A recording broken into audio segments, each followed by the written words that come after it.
E aí pessoal, o professor Giovanni aqui para mais uma aula de resolução de exercício. Se você tem o nosso material, sintoniza lá na Biologia B.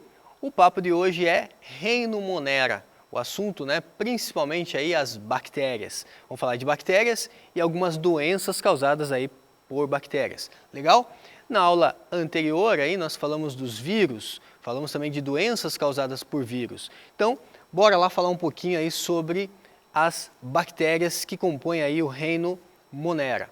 Lembrando, gente, que reino Monera, quem faz parte? As bactérias e as cianobactérias são seres unicelulares, ou seja, formados por uma única célula, seres procarióticos. O que é uma célula procarionte? É uma célula que ela não tem o quê?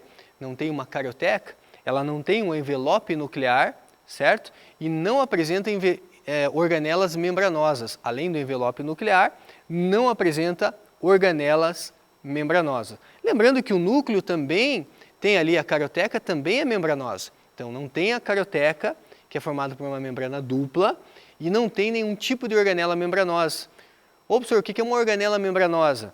Vamos lá, você tem retículo endoplasmático, liso, rugoso, você tem o complexo golgiense, tem lá a mitocôndria. Se pensar numa célula vegetal, você tem lá cloroplastos, legal?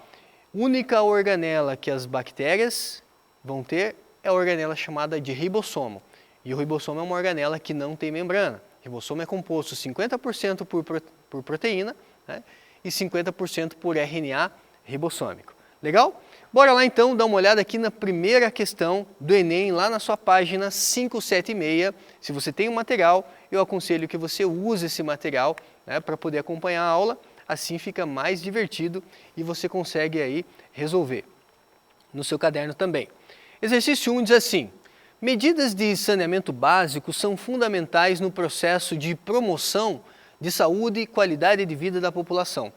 Muitas vezes a falta de saneamento está relacionada com o aparecimento de várias doenças. Nesse contexto, um paciente dá entrada em um pronto atendimento relatando que há 30 dias teve contato com águas de enchente.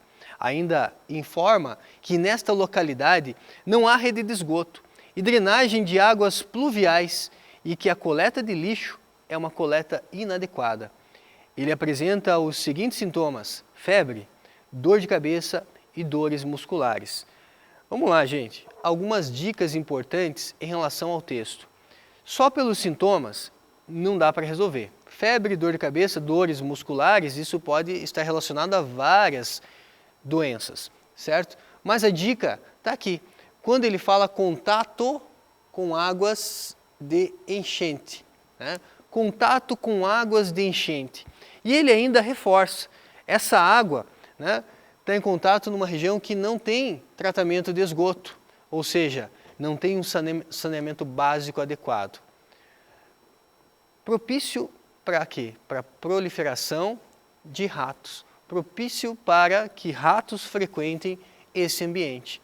E aí o que acontece? Os ratos, quando eles estão nesse ambiente, eles acabam urinando em vários lugares. Quando vem a água da chuva, que causa ali a enchente, o que acontece? Forma aquele piscinão, e aquele piscinão que muita gente acha que é diversão. Cara, eu vou surfar lá na avenida. Não faça isso, porque você pode ter contato com uma bactéria, gente, que causa aí problemas. Então você tem aqui uma bactéria chamada de Leptospira. Leptospira sp. Então tem uma bactéria que tem aí o nome científico Leptospira sp. Leptospira interrogans seria o nome completo dela. Leptospira sp. Essa bactéria causa uma doença chamada de leptospirose e essa bactéria ela pode estar presente aí na urina dos ratos. Então, no momento de enchente, nada de surfar na avenida, nada de vou dar um mergulho, não faça isso. Perigo, de ter contato com uma bactéria que causa uma doença conhecida como leptospirose. A leptospirose, então, sempre quando alguns exercícios de vestibular falar águas de enchente, alagamento e falar de algum tipo de doença, desconfie, pode ser que ele está falando da leptospirose, certo? Causada por uma bactéria chamada de Leptospira interrogans. Legal? uma questãozinha aí bacana, né? Leptospirose é sempre uma doença importante. Mais uma questão, enquanto eu apago aqui, sintoniza lá comigo. Página 581, exercício 2, diz assim: nos porões dos navios vindos do Oriente no século XIV, chegaram milhares de ratos à Europa, onde encontravam um ambiente favorável, dadas as condições precárias de higiene. Esses ratos estavam contaminados e suas pulgas transmitiam um agente etiológico aos homens através da picada.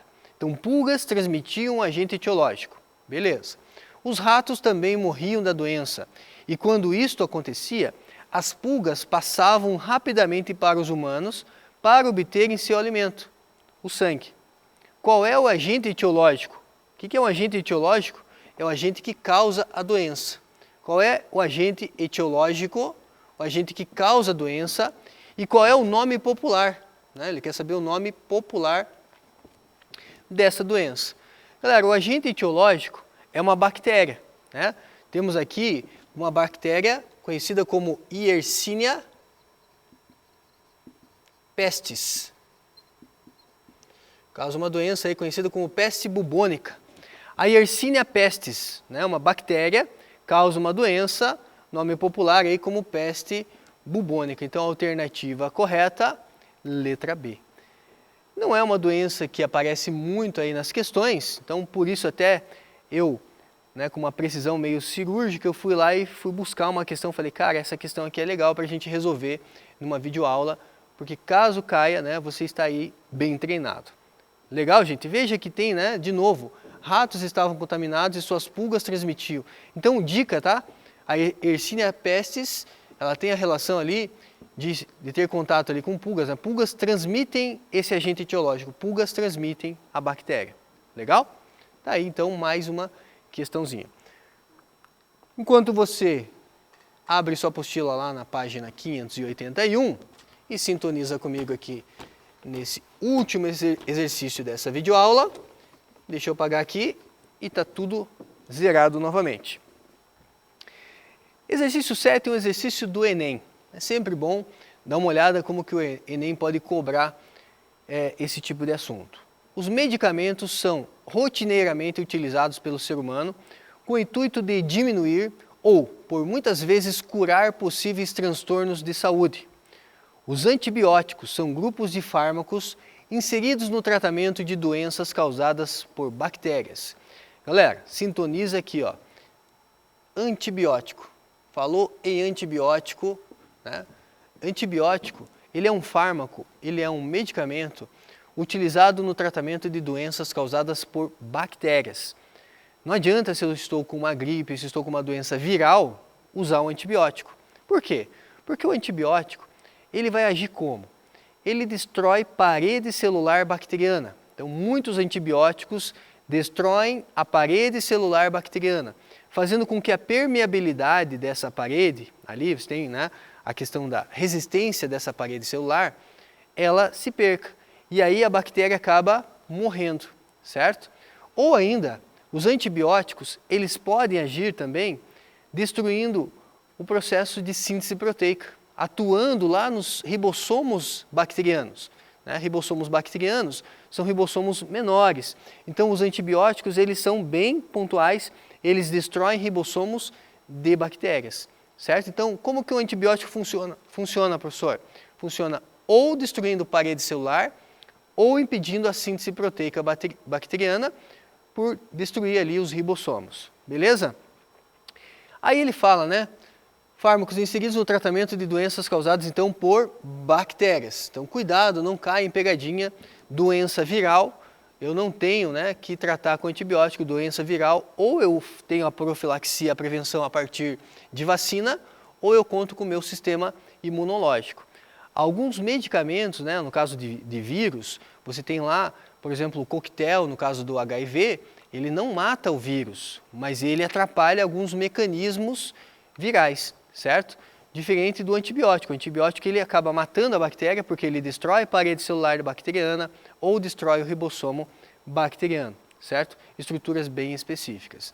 Na terapêutica dessas doenças mencionadas, Alguns desses fármacos, alguns desses antibióticos atuam como? Ativando o sistema imunológico do hospedeiro, ele ativa meu sistema imunológico? Não, falso. Interferindo na cascata bioquímica da inflamação? Também não, certo? Não tem uma interferência ali na cascata bioquímica. Removendo as toxinas sintetizadas pelas bactérias? Não, não tem, né, nexo, não tem uma relação direta. Combatendo as células hospedeiras das bactérias?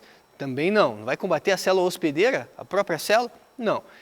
Mas ele vai atuar danificando estruturas. Que estruturas são essas? A parede celular bacteriana, né? Então a gente tem aqui a parede celular, que eu vou abreviar por PC, bacteriana, ou, né, os ribossomos,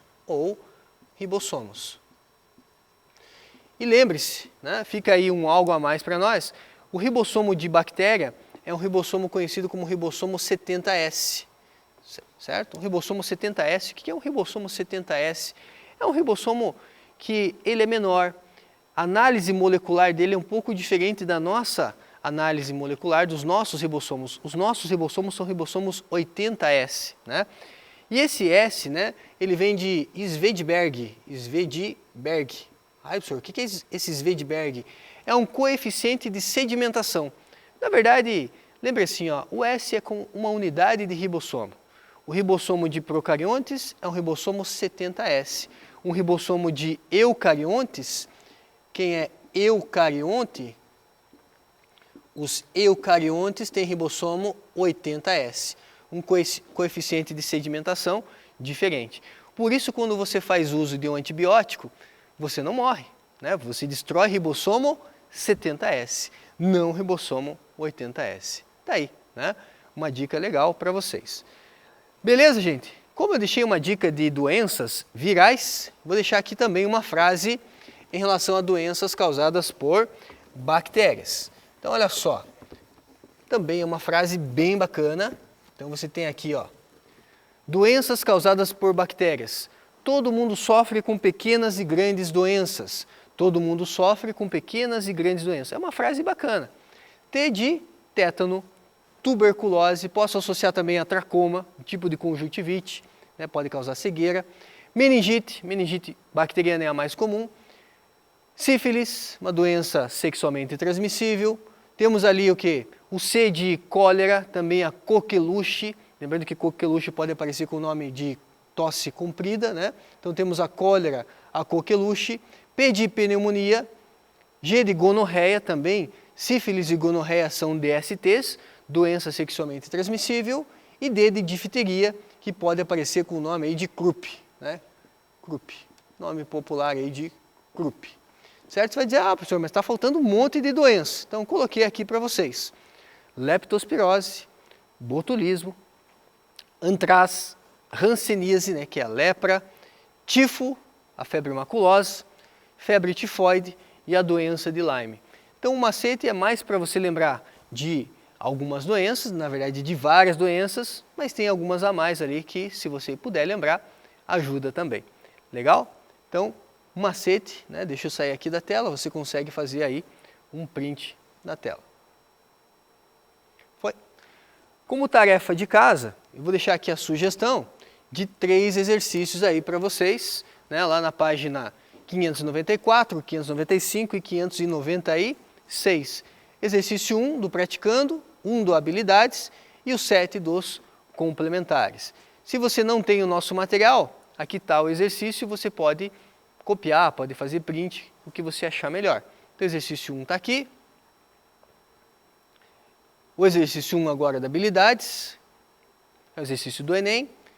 E para terminar, o exercício 7, o último exercício aí, mas esses exercícios são para você fazer em casa, legal? Então fica aí, né, a dica, nosso bate-papo aí sobre Reino Monera finaliza aqui, mais uma videoaula aí para vocês, legal? Tudo de bom para vocês, até a próxima!